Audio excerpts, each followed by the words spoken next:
realize that. Life has gotten crazy busy, but I'm here today on this absolutely beautiful rainy October day. And let me tell you, I could not be more happy about the fact that it's starting to cool down a little bit. We've had a lot of rain, which has been much needed. And I finally gave in to the mums craze. I thought I would not do it. I said, I'm not into mums. I'm more into asters and other fall blooming plants. But here we are. I could not help myself. I went to Lowe's because, you know, right now is a really good time to try to find clearance deals now that it's turning colder at the big box stores or your local plant nursery. So I found these for $4, these purple mums. I bought three or four.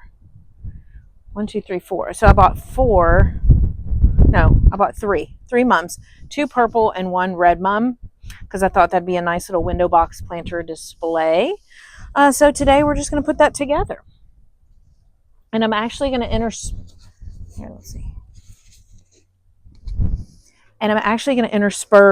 I have some of these, what are these called?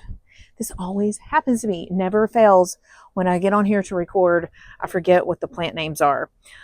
This one is an aster, so I'm going to interplant that along with this thing. Is it petunia? I think it's a petunia.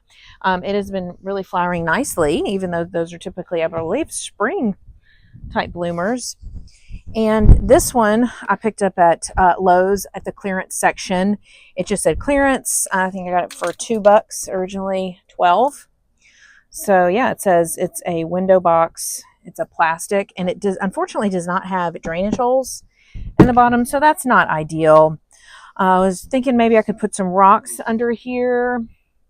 I'm not going to put a ton of soil in here. I mean, this is just going to, you know, presumably last me a few weeks. I don't honestly have very good luck with mums. You want to make sure, I think, when you're buying them, to get them pretty closed up.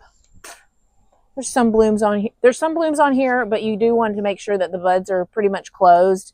That's going to buy you more time and help these stay with you longer. So I hope you all have been doing well. The kids are back in school. Everybody's trying to get into new routines. For me personally, I've struggled a bit with this transition because there is so much taxing around activity-wise for the kids at night. And I like to get up early. I'm a morning person, so it's hard when you're getting up at 5 a.m. Once, you know, 4 o'clock, 5 o'clock rolls around, you're beat. So anyway, this is just some garden bed mix. Usually I'd use potting soil, but I'm just going to use this. Hopefully we're not going to get too much of a waterlogged situation because I don't have those drainage holes. And honestly, I just don't have the mechanism in place right now to be able to do those holes myself. So I'm just going to put some of the soil at the bottom here and go ahead and pop these out carefully. Oh, interesting. I did not realize the roots of mums look like that. There's a big thick part here. And I'm not going to be too aggressive with this, but I am going to rough up these mums here at the bottom and make sure that I am strategic about how I place these in. I'm just going to place them in like that because I do want them to be kind of upright, if that makes sense. I want them to be kind of tall in the container. I guess I could go a little bit lower. And just stick that in there like that. Consider my spacing. Now I'm going to put in my aster because I think that would look so pretty. These are the purple New England asters, which I have noticed the birds or the pollinators really do love this time of year, of course. Anything like asters, mums, goldenrod, those are going to be great bloomers for your pollinators. And I've still been seeing an occasional hummingbird. I think my normal hummingbird has gone south at this point, but I'm keeping the nectar out. It's got a lot of roots on that one. That's the red mum.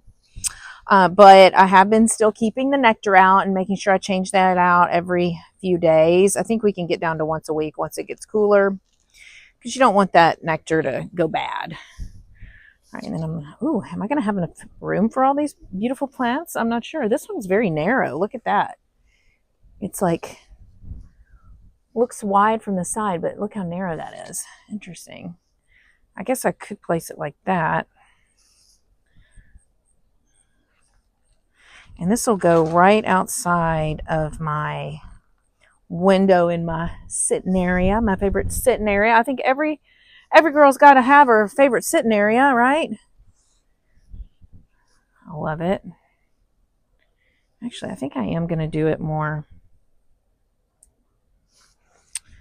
long ways. I just think that fits better in there. And then open up my purple mums. I'm trying to think. I have bought some other plants here in the last few weeks at plant sales, and just little clearance plants I've picked up along the way. Kroger, I found a plant there. It's Artemisia, I believe is how you pronounce that. All right, that looks pretty good. I've got this random aster here. I don't know. Is that weird? Or does that work? What do we think? Oh, here's a little bee friend. Already, these mums are getting some attenzione. Yes, they are. Hello, little bee friend. Yeah, those are a good food source this time of year. I've seen a lot in the yard today. I saw a monarch, and I've been seeing these bees, and yeah, you can tell that, they're really struggling to find food source right now because not many things are in bloom. It's important, if you can, to try to really garden for all seasons, right? Not just spring and summer. Now, winter, that's a little bit more of a challenge, right? I think we all struggle with how to have winter interest in the garden, but it is important. I am making an absolute mess over here on my patio that I just cleaned off. Love that for me.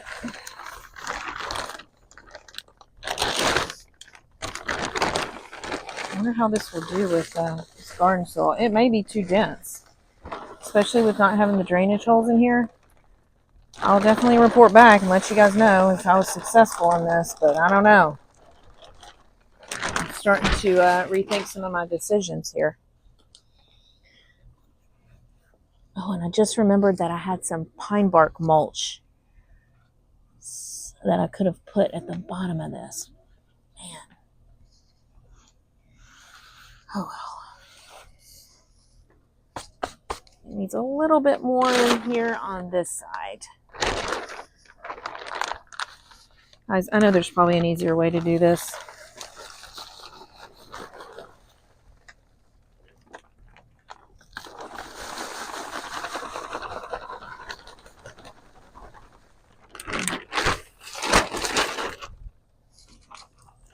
I'm just going to kind of scooch it all down here.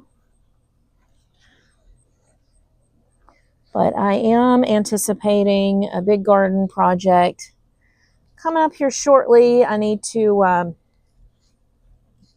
mulch some of my beds. Now, not all of them. Some people have said to me, well, Rebecca, you don't mulch in the fall, but I can tell you mulching in the fall is totally acceptable because it's cool, right? Spring or fall. I don't want to mulch in the heat of the summer, so I feel like I still need more soil in here. And this does have compost in it, so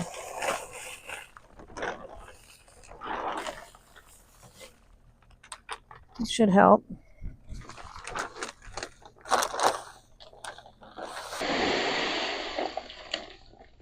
Oh, man.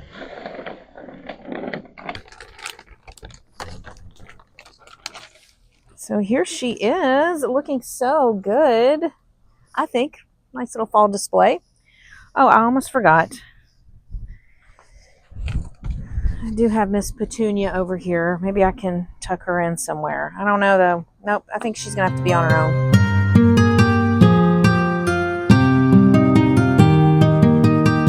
did want to talk a little bit about some plant finds that I picked up at a plant sale in Boone County. One of those is geranium mycorrhizum, and this smells so good.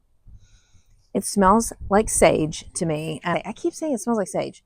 It smells like oregano, Cuban oregano to be exact.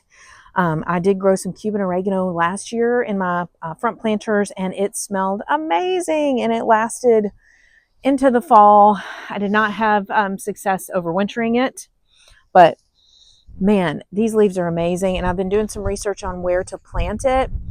And it spreads by rhizomes. It can be a great ground cover, especially under shade. You do need some sun if you want some flowering off of this plant, but a lot of people grow this for its foliage.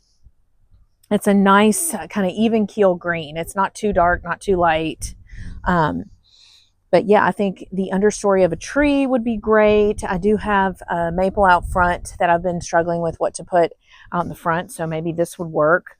But I just thought the way it smelled was the big selling point for me. So I picked one of those up at a native plant sale, and I feel like you can get really good quality plants at the native plant sale. I finally found out what no cultivars means. That's apparently a good thing in the plant world if you're looking to go that route with your native plants. This is one of the plants that I picked up.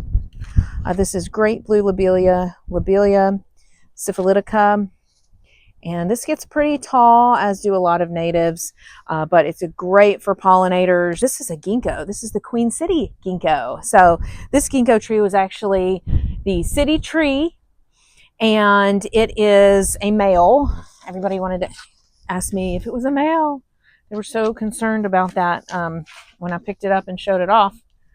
But yes, I can confirm it is a male. This one is actually from the Spring Grove Cemetery. They have so many nice plants there, and they really are experts in the industry, the green industry, and in their field. So this originated at Spring Grove. It grows slowly into an oval shape with condensed branching. It's zone 5. The exposure on this is full sun, and over 10 years it can get up to 8 feet. So I would say it's not a huge tree. It's like a mid-sized tree. Of course, it's got the typical spirally or fan-shaped ginkgo leaves, which I love. My grandmother had a ginkgo, and I believe it was a female, out in her front yard. And yes, there was a lot of litter, and I do remember a scent, but I don't remember it necessarily being a negative. But the fabulous man who sold this to me is actually a member of the Conifer Society, and so he was able to tell me all about the history with this plant and the naming. And I just thought, you know, it being the Queen City ginkgo, had to get it right outside of Cincinnati.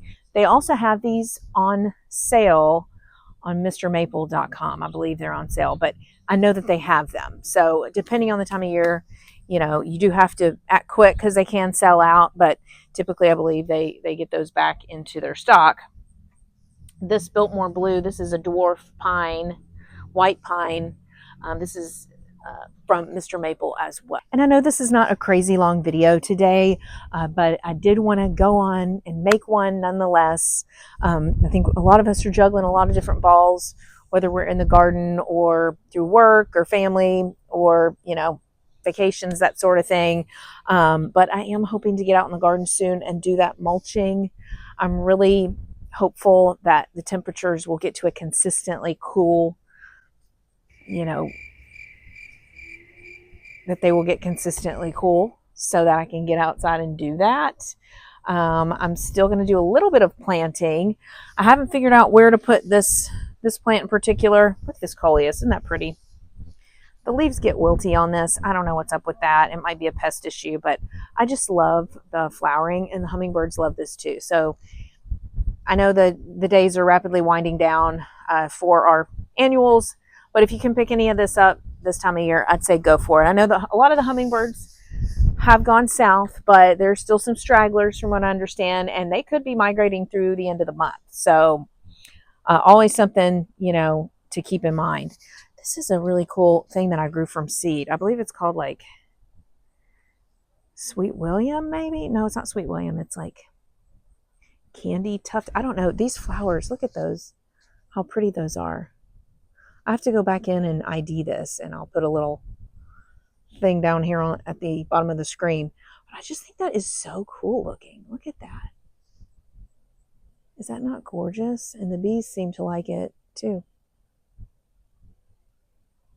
Love it. So overall, I would say my 2025 gardening season was absolutely great.